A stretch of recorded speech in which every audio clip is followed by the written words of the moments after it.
દિલ્હીથી સમાચાર ભૂતપૂર્વ આઈપીએસ મનોજ નીનમમાં જોડાયા ભાજપમાં શામળાજી ખાતે મંત્રી પીસી બરંડાની હાજરીમાં કર્યો કેસરિયો 2 દિવસ પહેલા આઈજી પદેથી આપ્યું હતું રાજીનામું સ્થાનિક સ્વરાજની ચૂંટણી લડશે મનોજ નીનમમાં અરવલ્લી જિલ્લા પંચાયતની બેઠકમાં ઓડ બેઠક ઉપરથી પૂર્વ આઈપીએસ મનોજ નીનમમાને બેઠક ફાળવી નામની જાહેરાત પહેલા શું કહ્યું સાંભળીએ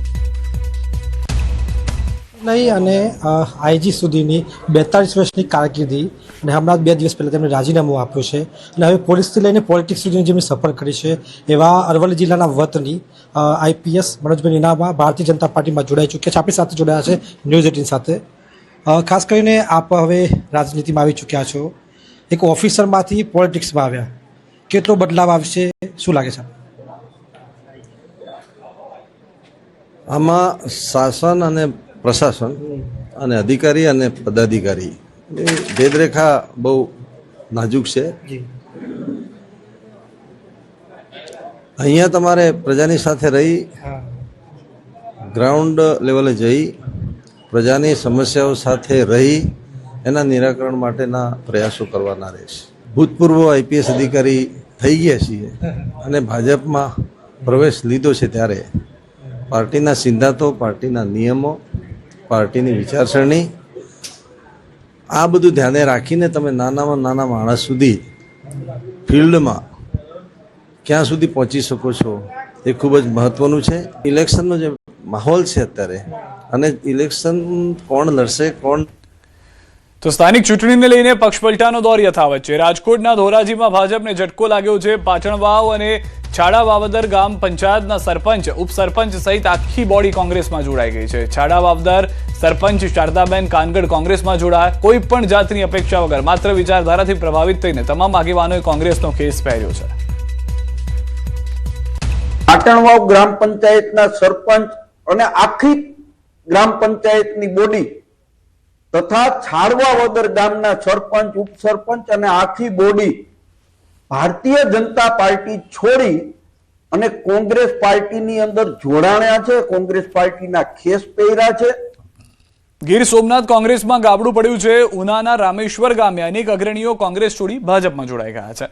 ઉનાના ધારાસભ્ય કેસી રાઠોડે તમામ કાર્યકરોને ભાજપનો કેસ પહેરાવ્યો। સ્થાનિક સ્વરાજ્યની ચૂંટણી સમયે અગ્રણીઓ ભાજપમાં જોડાતા કોંગ્રેસને નુકસાન। મોરબી મહાનગરપાલિકાની ચૂંટણી માટે કોંગ્રેસે યાદી જાહેર કરી છે। કોંગ્રેસના ઉમેદવારોની વાત કરીએ તો ward number 1 Kailashben Sakabhai Verana, ward number 1 Dineshbhai Kalabhai Shesiya, ward number 2 Jumabhai Sumera, ward number 3 doctor Pravinkumar Mansukhbhai Vaghasiya, ward number 5 Pushparajsinh Balvantsinh Jadeja, ward number 5માં અમિતભાઈ મનુભાઈ ભોજવિયા, 5ની અંદર જ વિજયાબેન અમરીશભાઈ મકવાણા છે, તો 6 નંબરની અંદર વોર્ડમાં દમયંતીબેન નિરંજની છે। ત્યારબાદ વોર્ડ નંબર 7માં ટાંક હિરલબેન તેજસભાઈ, વોર્ડ નંબર 8માં મીનાક્ષીબેન મનહરભાઈ પટેલ, 8ની અંદર જ હાજીભાઈ અકબરભાઈ કોરડિયા, 8ની અંદર બલવંતભાઈ ચતુરભાઈ ધુમલિયાનો પણ સમાવેશ થાય છે।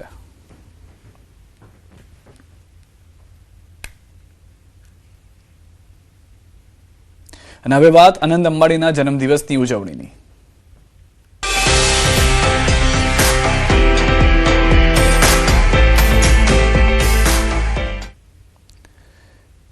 શક્તિપીઠ અંબાજી મંદિર ટ્રસ્ટમાં અંબાણી પરિવાર દ્વારા 5 કરોડનું અનુદાન કરાયું છે। રિલાયન્સ ઇન્ડસ્ટ્રીઝ લિમિટેડના એક્ઝિક્યુટિવ ડાયરેક્ટર આનંદ અંબાણીના જન્મદિવસ નિમિત્તે શક્તિપીઠ અંબાજી મંદિર ટ્રસ્ટમાં દાનની જાહેરાત કરવામાં આવી છે, જેમાં અંદાજે 13 કરોડ રૂપિયાના ખર્ચે બની રહેલા વિશાળ યાત્રી નિવાસમાં 17 રૂમ માટે 5 કરોડ રૂપિયાનું યોગદાન આપવાની જાહેરાત કરવામાં આવી।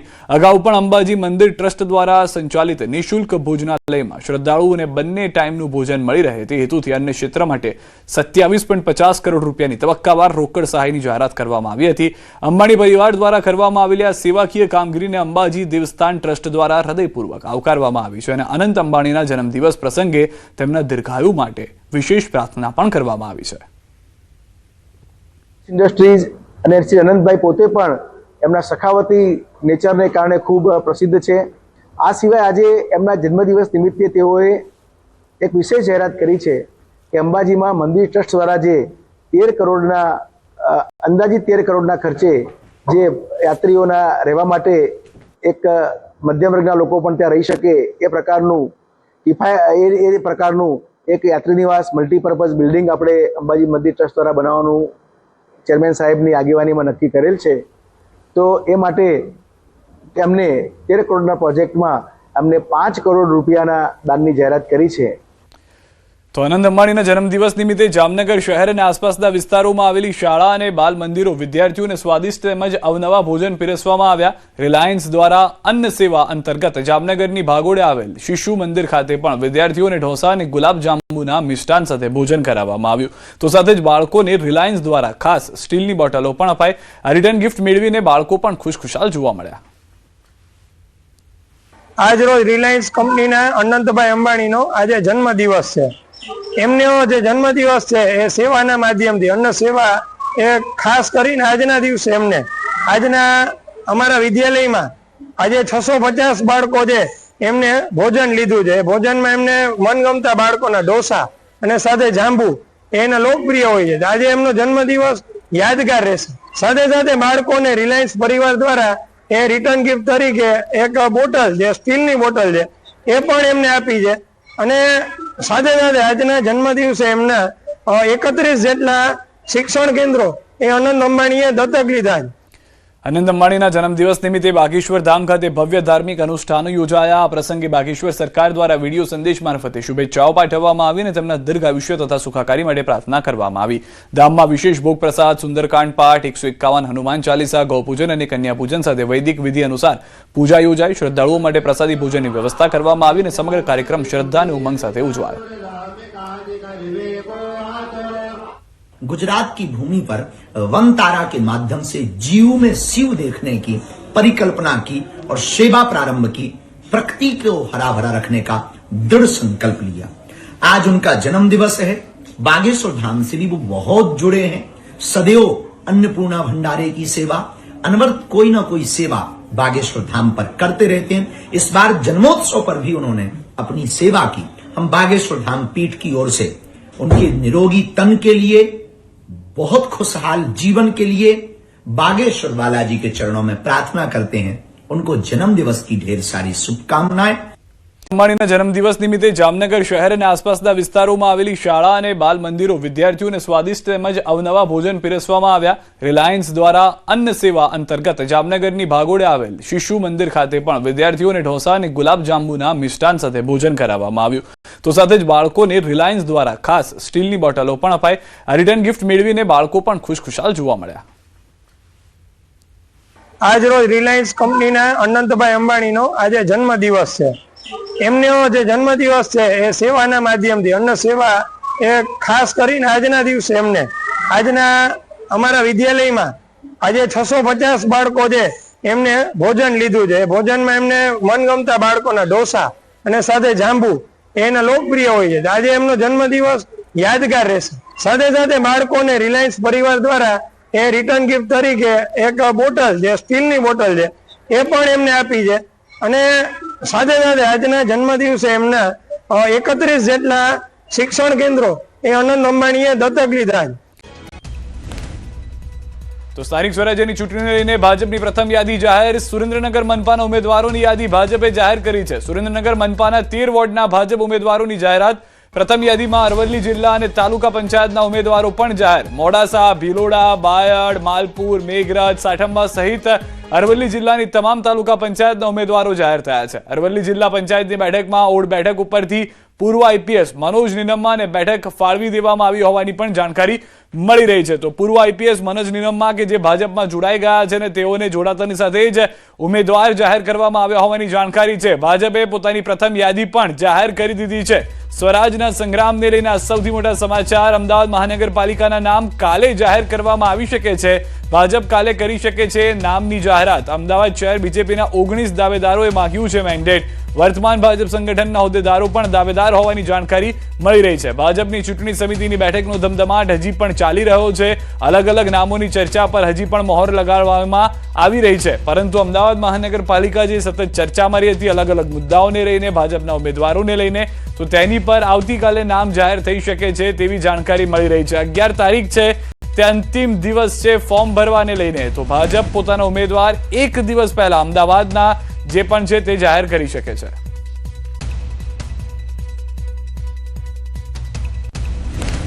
તો ભાજપની ચૂંટણી સમિતિ બેઠકનો ધમધમાટ. અમદાવાદ મનપાના નામ કાલે જાહેર થઈ શકે છે.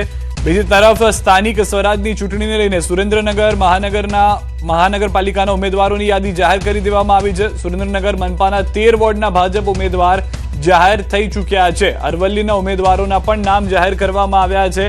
અલગ અલગ વોર્ડથી નામ જાહેરાત થઈ ચૂકી હોવાની જાણકારી મળી રહી છે. જિલ્લા અને તાલુકા પંચાયતના ઉમેદવારો પણ જાહેર કરવામાં આવ્યા, જેમાં સ્થાનિક ચૂંટણીને લઈને ભાજપ જે છે તે સતત પ્રયાસ કરી રહ્યું છે મેરેથોન બેઠક કરીને, તેવી જાણકારી મળી રહી છે. વધુ માહિતી ન્યૂઝ 18 સંવાદદાતા ગૌતમ અમારી સાથે જોડાઈ ગયા છે. ગૌતમ, પહેલી યાદી જાહેર કરી દેવામાં આવી છે. આગળની જે કાર્યવાહી છે તે કઈ રીતની રહેશે? કારણ કે હવે એક જ દિવસનો સમય, જો કાલના દિવસને ગણીએ તો એક જ દિવસનો સમય બાકી છે. હજી પણ મોટાભાગના મહાનગરપાલિકા અને જગ્યાની યાદી નામો જાહેર થવાના બાકી છે.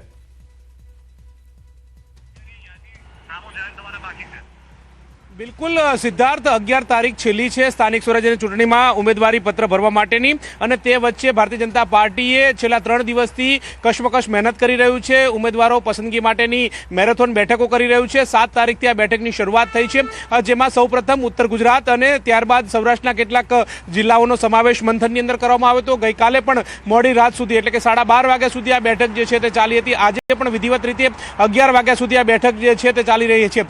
મહત્વનું એ છે કે હવે 2 દિવસ બાકી છે, ત્યારે ભારતીય જનતા પાર્ટીએ આજે સૌપ્રથમ તો જે કહી શકાય કે નવી જે મહાનગરપાલિકા બની છે તેના નામોની જાહેરાત કરી છે. એટલે કે મૂળ 8 જેટલી મહાનગરપાલિકા હતી, ને તે પૈકી હવે વધુ જે 9 જેટલી જે મહાનગરપાલિકા ઉમેરાઈ છે, તેમાં સુરેન્દ્રનગર મહાનગરપાલિકાનો સમાવેશ થાય છે, અને તેના 13 વોર્ડના નામોની જાહેરાત ભારતીય જનતા પાર્ટીએ કરી દીધી છે. એટલે કે આ સસ્પેન્સનો આતુરતાથી અંત આવ્યો છે, અને ભારતીય જનતા પાર્ટી એ પોતાના નામોની જાહેરાત કરી દીધી છે. એ જ રીતે વાત કરીએ ઉત્તર ગુજરાતથી, તો ઉત્તર ગુજરાતમાં પણ ભારતીય જનતા પાર્ટીએ પોતાના દાવેદારો ઉતારી દીધા છે અને તેમના નામોની જાહેરાત કરી દીધી છે.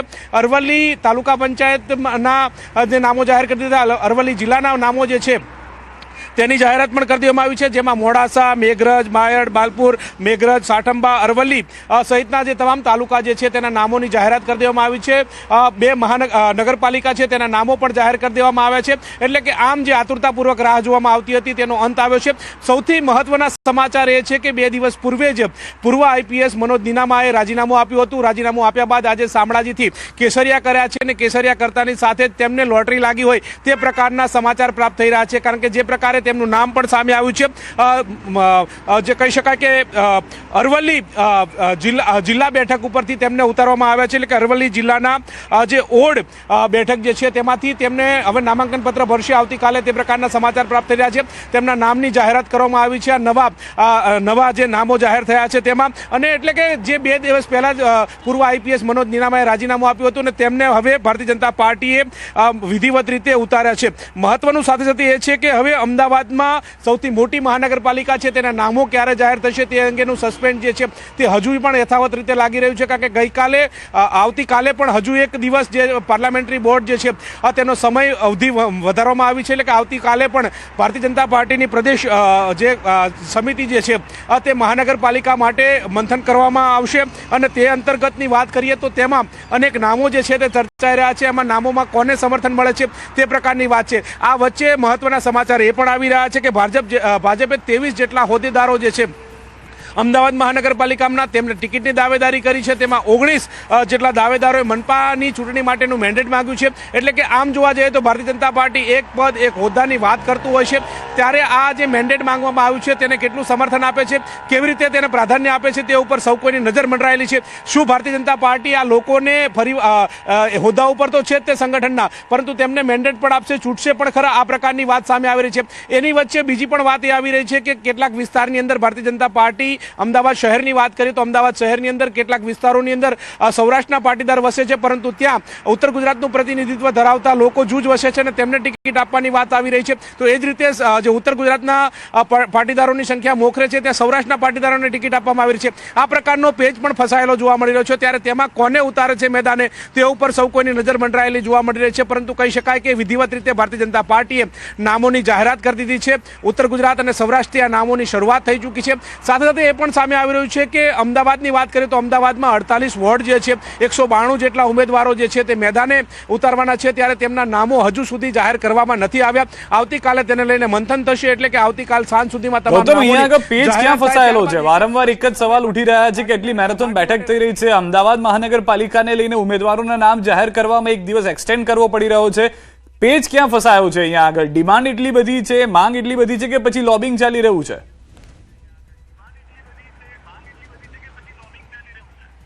એક તરફ લોબિંગની વાત પણ સામે આવી રહી છે કે કેટલાક દાવેદારો લોબિંગ પણ કરી રહ્યા છે, પોતાની વાત પણ મૂકી રહ્યા છે, આ પ્રકારની વાત સામે આવી રહી છે. બીજો મુદ્દો એ પણ છે કે ઠક્કર બાપા નગરની વિધાનસભા છે, અમરેવાડી વિધાનસભા છે, તદુપરાંતની વાત કરીએ તો અસારવા વિધાનસભા છે. આ તમામ વિધાનસભામાં એવું છે કે જ્યાં સૌરાષ્ટ્રના મતદારોનું પ્રભુત્વ ઓછું છે, પરંતુ ઉત્તર ગુજરાતના મતદારો જે છે, પાટીદાર મતદારો ત્યાં મોખરી સંખ્યામાં રહે છે, પરંતુ ત્યાં જે સૌરાષ્ટ્રના જે પાટીદાર જે છે આ તેમને ચૂંટણી માટે ઉતારવા કે કેમ તે પ્રકારનું પણ અસમંજસતા જોવા મળી રહ્યું છે. એ જ રીતે ઉત્તર ગુજરાતના જે પાટીદારો જ્યાં વધુ વસવાટ કરી રહ્યા છે ત્યાં સૌરાષ્ટ્રના પાટીદારને ઉતારવા કે કેમ આ પ્રકારની એક મથામણ ચાલી રહી છે, તે પણ એક મુદ્દો સામે આવી રહ્યો છે. વાત સામે એ પણ આવી રહી છે કે જે સ્થાનિક સ્વરાજ્યની ચૂંટણી અંતર્ગત અને ભારતીય જનતા પાર્ટી અગાઉ ચૂંટણી જાહેર થાય તે પહેલા સંગઠનની જાહેરાત કરતી હતી. વિવિધ હોદ્દાઓ જે છે તે ભારતીય જનતા પાર્ટીના હોદ્દેદારોને આપ્યા છે. તેમાંથી 23 જેટલા હોદ્દેદારો જે છે તેમણે ભારતીય જનતા પાર્ટીના આજે સ્થાનિક સ્વરાજ્યની ચૂંટણી અંતર્ગતની મેન્ડેટ માંગવાની માંગણી કરી છે. ત્યારે ભારતીય જનતા પાર્ટી એક પદ એક હોદ્દાની વાત કરતું હોય છે ત્યારે તેને ઉતારવા કે કેમ તે અંગેનું પણ અસમંજસતા જોવા મળી રહી છે. તેમાં પણ પેચ ફસાયેલો હોય તે પ્રકારે લાગી રહ્યું છે. પરંતુ વાત એ છે કે અમદાવાદમાં 192 જેટલી બેઠકો જે છે, 48 વોર્ડ છે, 48 વોર્ડ. જી ગૌતમ, તો અહીંયા વાત એ સ્પષ્ટ થઈ રહી છે કે હજી પણ એક દિવસનો સમય લાગી શકે છે. જે રીતની મેરેથોન બેઠક થઈ રહી છે, અમદાવાદ મહાનગરપાલિકા ફરી એક વખત ઉમેદવારોને લઈને ભાજપ માટે મથામણનું સાબિત થઈ રહ્યું છે. અમદાવાદથી સમાચાર. ચાંદખેડા વોર્ડના કોંગ્રેસ પ્રમુખે ઠાલવ્યો છે બળાપો. કોંગ્રેસ ઉમેદવારો જાહેર કરે તે પહેલા જ લેટર બોમ્બ. નેતાઓની આસપાસ ફરતાને ટિકિટ ન આપવાની માંગ. પક્ષમાં કામ કરતા સનિષ્ઠ કાર્યકર્તાઓને ટિકિટ આપવાની માંગ. ઉમેદવારોના નામ પહેલા કોંગ્રેસમાં આંતરિક વિવાદ શરૂ થઈ ગયો છે. વોર્ડમાં પેરાશૂટ ઉમેદવાર ચાલશે નહીં. વોર્ડ પ્રમુખે તેવું કહ્યું છે. પેરાશૂટ ઉમેદવાર આવશે તો પરિણામ ભોગવવું પડશે. ચાંદખેડા વોર્ડના ઉમેદવારો જાહેર થાય તે પહેલા કોંગ્રેસ કાર્યકરોનો લેટર બોમ્બ વાયરલ થયો છે. અમદાવાદના ચાંદખેડામાં વોર્ડમાં કોંગ્રેસ દ્વારા ઉમેદવારોની સત્તાવાર જાહેરાત થાય તે પહેલા જ વોર્ડ પ્રમુખ જીતેન્દ્ર સોલંકીનો લેટર બોમ્બ વાયરલ થતા રાજકીય ગરમાવો છે. વોર્ડ પ્રમુખે બળાપો કાઢતા કહ્યું કે નેતાઓની આસપાસ ફરતા કે ભલામણ લઈને આવતા વ્યક્તિઓને બદલે પક્ષમાં નિષ્ઠાપૂર્વક કામ કરતા સ્થાનિક કાર્યકરોને ટિકિટ આપવી જોઈએ. તેમણે ચીમકી ઉચ્ચારી છે કે વોર્ડમાં કોઈ પણ પેરાશૂટ ઉમેદવાર ચલાવી લેવામાં આવશે નહીં અને જો સ્થાનિકને બદલે અન્ય કોઈને ટિકિટ અપાશે તો પક્ષે તેના માઠા પરિણામ ભોગવવા પડશે. આ પત્ર દ્વારા પાયાના કાર્યકરોની અવગણના ન કરવા અને પક્ષ પ્રત્યે સમર્પિત ઉમેદવારોની પસંદગી કરવા માટે ઉચ્ચ નેતૃત્વ સમક્ષ માંગ કરવામાં આવી છે. તો એક તરફ કોંગ્રેસમાં પણ ડખો જે છે તે જોવા મળી રહ્યો છે. અમદાવાદની અંદરના જે વોર્ડના પ્રમુખ છે તેમના તરફથી આ બળાપો ઠાલવવામાં આવ્યો છે. પાર્ટીના નિષ્ઠાપૂર્વક રહેલા, પાર્ટીની સાથે અત્યાર સુધી ઊભા રહેલા ઉમેદવારોની પસંદગી કરજો. જે વોર્ડ લેવલે સતત 15 વર્ષથી 20 વર્ષથી કાર્ય કરતા હોય, જે લોકો સોસાયટીઓમાં ફરતા હોય, ગ્રાસ લેવલે કામ કરતા હોય, વોટરોની સાથે ડાયરેક્ટ કોન્ટેક્ટમાં હોય, નહીં કે પ્રદેશના નેતાઓની આગળ પાછળ જબ્બા પકડીને કે એમના કોઈ કામ કરીને કે કોઈ નેતાની ભલામણથી ઉમેદવારો બારોબાર પ્રદેશ મોવડી મંડળ અથવા શહેર મોવડી મંડળ અથવા જે બી ત્યાં બેસીને ઉમેદવારો સિલેક્શન કમિટી હોય એવા ઉમેદવારોને અમારા વોર્ડમાં પસંદગી ના કરે. ન્યૂઝ 18 સંવાદદાતા પ્રણવ પણ અમારી સાથે જોડાઈ ગયા છે. પ્રણવ, અહીંયા ફરી એક વખત ચૂંટણી આવતા કોંગ્રેસ માટે અસમંજસની પરિસ્થિતિ એ છે કે મતદારો તો પછી પહેલા મનાઈ લઈએ, પહેલા જે છે પોતાના નેતાઓને કાર્યકર્તાઓને મનાવવા પડશે લિસ્ટ જાહેર થાય તે પહેલા.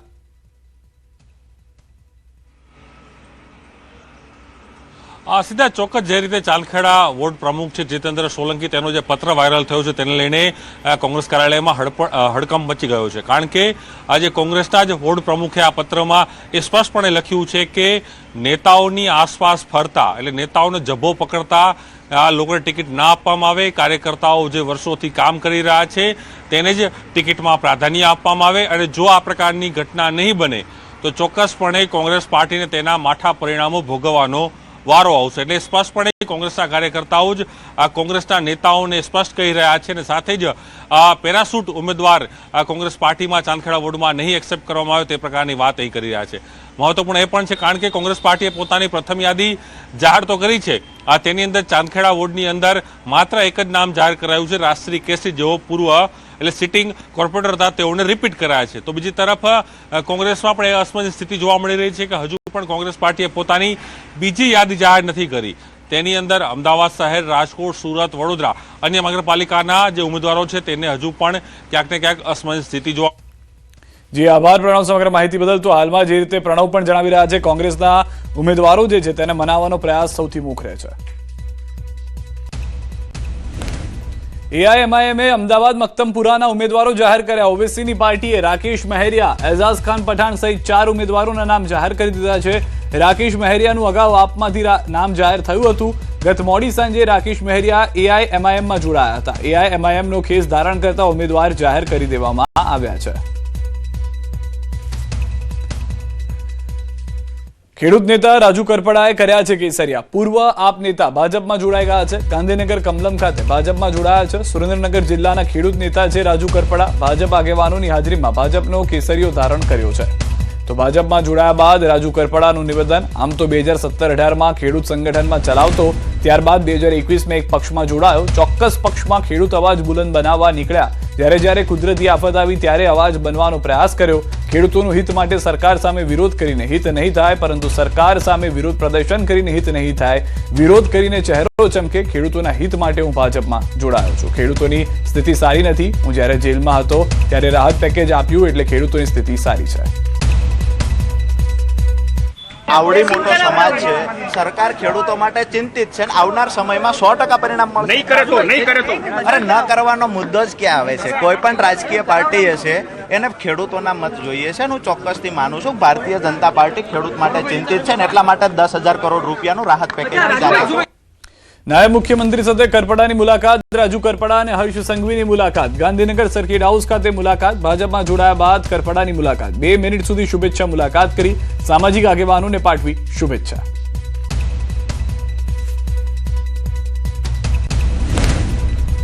રાજુ કરપડાની ભાજપમાં એન્ટ્રી મુદ્દે કોંગ્રેસની પણ પ્રતિક્રિયા આવી છે. કોંગ્રેસ પ્રવક્તા મનીષ દોશીનું નિવેદન. ખેડૂત હિતની વાતો કરનાર નાની દુકાનમાંથી મોટી કંપનીમાં જોડાયા. કોંગ્રેસ આ ઘટનાથી કોઈ નવાઈ નથી લાગતી. આપ ભાજપની બી ટીમ છે એમ કહેતા હતા, તે વાત સાચી પડી. રાજુ કરપડાએ ખેડૂત હિત સાથે વિશ્વાસઘાત કર્યો છે. અમે પહેલેથી જ એ કહેતા હતા અને આ ફરી એક વખત આ ઉદાહરણ સામે આવ્યું છે કે આમ આદમી પાર્ટી એ ભાજપાની બી ટીમ છે અને સમય આવે સરકાર એ પ્રમાણે જે કરાવવું હોય એ ભાજપા એમની પાસે કરાવી રહી છે. જે રીતે એમને આજે ખેસ પહેર્યા ત્યારે વાત કરી, એમને લખેલી સ્ક્રિપ્ટ પ્રમાણે આપવામાં આવ્યું. પણ દુઃખ સાથે કહેવું પડે કે ખેડૂતોના હિતની વાત કરીને સરકાર સામે જે વાત કરતા હતા, આજે સરકારની સાથે સામેલ થઈને ખેડૂત સમાજનો વિશ્વાસઘાત કર્યો છે. અરવલ્લીથી સમાચાર. ભૂતપૂર્વ આઈપીએસ મનોજ નીનમમાં જોડાયા ભાજપમાં. શામળાજી ખાતે મંત્રી પીસી બરંડાની હાજરીમાં કર્યો કેસરિયો. 2 દિવસ પહેલા આઈજી પદેથી આપ્યું હતું રાજીનામું. સ્થાનિક સ્વરાજની ચૂંટણી લડશે મનોજ નીનમમાં. અરવલ્લી જિલ્લા પંચાયતની બેઠકમાં ઓડ બેઠક ઉપરથી પૂર્વ આઈપીએસ મનોજ નીનમ્માને બેઠક ફાળવી. નામની જાહેરાત પહેલા શું કહ્યું સાંભળીએ. નહીં અને આઈજી સુધીની 42 વર્ષની કારકિર્દી અને હમણાં 2 દિવસ પહેલાં તેમણે રાજીનામું આપ્યું છે અને હવે પોલીસથી લઈને પોલિટિક્સ સુધીની જેમની સફર કરી છે એવા અરવલ્લી જિલ્લાના વતની આઈપીએસ મનોજભાઈ નીનામા ભારતીય જનતા પાર્ટીમાં જોડાઈ ચૂક્યા છે. આપણી સાથે જોડાયા છે ન્યૂઝ 18 સાથે. ખાસ કરીને આપ હવે રાજનીતિમાં આવી ચૂક્યા છો, એક ઓફિસરમાંથી પોલિટિક્સમાં આવ્યા. કેટલો બદલાવ આવશે, શું લાગે છે? આમાં શાસન અને પ્રશાસન અને અધિકારી અને પદાધિકારી ભેદરેખા બહુ નાજુક છે. અહીંયા તમારે પ્રજાની સાથે રહી, ગ્રાઉન્ડ લેવલે જઈ, પ્રજાની સમસ્યાઓ સાથે રહી એના નિરાકરણ માટેના પ્રયાસો કરવાના રહેશે. ભૂતપૂર્વ આઈપીએસ અધિકારી થઈ ગયા છીએ અને ભાજપમાં પ્રવેશ લીધો છે ત્યારે પાર્ટીના સિદ્ધાંતો, પાર્ટીના નિયમો, પાર્ટીની વિચારસરણી આ બધું ધ્યાને રાખીને તમે નાનામાં નાના માણસ સુધી ફિલ્ડમાં ક્યાં સુધી પહોંચી શકો છો એ ખૂબ જ મહત્વનું છે. ઇલેક્શનનો જે માહોલ છે અત્યારે અને ઇલેક્શન કોણ લડશે કોણ. તો સ્થાનિક ચૂંટણીને લઈને પક્ષપલટાનો દોર યથાવત છે. રાજકોટના ધોરાજીમાં ભાજપને ઝટકો લાગ્યો છે. પાટણવાવ અને છાડા વાવદર ગામ પંચાયતના સરપંચ, ઉપસરપંચ સહિત આખી બોડી કોંગ્રેસમાં જોડાઈ ગઈ છે. છાડા વાવદર સરપંચ શારદાબેન કાનગડ કોંગ્રેસમાં જોડાયા. કોઈ પણ જાતની અપેક્ષા વગર માત્ર વિચારધારાથી પ્રભાવિત થઈને તમામ આગેવાનોએ કોંગ્રેસનો ખેસ પહેર્યો છે. પાટણવાવ ગ્રામ પંચાયતના સરપંચ અને આખી ગ્રામ પંચાયતની બોડી તથા છાડવા વદર ગામના સરપંચ, ઉપસરપંચ અને આખી બોડી ભારતીય જનતા પાર્ટી છોડી અને કોંગ્રેસ પાર્ટીની અંદર જોડાણ્યા છે, કોંગ્રેસ પાર્ટીના ખેસ પહેર્યા છે. ગીર સોમનાથ કોંગ્રેસમાં ગાબડું પડ્યું છે. ઉનાના રામેશ્વર ગામે અનેક અગ્રણીઓ કોંગ્રેસ છોડી ભાજપમાં જોડાઈ ગયા છે. ઉનાના ધારાસભ્ય કેસી રાઠોડે તમામ કાર્યકરોને ભાજપનો ખેસ પહેરાવ્યો. સ્થાનિક સ્વરાજ્યની ચૂંટણી સમયે અગ્રણીઓ ભાજપમાં જોડાતા કોંગ્રેસને નુકસાન. મોરબી મહાનગરપાલિકાની ચૂંટણી માટે કોંગ્રેસે યાદી જાહેર કરી છે. કોંગ્રેસના ઉમેદવારોની વાત કરીએ તો ward number 1 Kailashben Sakabhai Verana, ward number 1 Dineshbhai Kalabhai Shesiya, ward number 2 Jumabhai Sumera, ward number 3 doctor Pravinkumar Mansukhbhai Vaghasiya, ward number 5 Pushparajsinh Balvantsinh Jadeja, ward number 5માં અમિતભાઈ મનુભાઈ ભોજવિયા, 5ની અંદર જ વિજયાબેન અમરીશભાઈ મકવાણા છે, તો 6 નંબરની અંદર વોર્ડમાં દમયંતીબેન નિરંજની છે. ત્યારબાદ વોર્ડ નંબર 7માં ટાંક હિરલબેન તેજસભાઈ, વોર્ડ નંબર 8માં મીનાક્ષીબેન મનહરભાઈ પટેલ, 8ની અંદર જ હાજીભાઈ અકબરભાઈ કોરડિયા, 8ની અંદર બલવંતભાઈ ચતુરભાઈ ધુમલિયાનો પણ સમાવેશ થાય છે.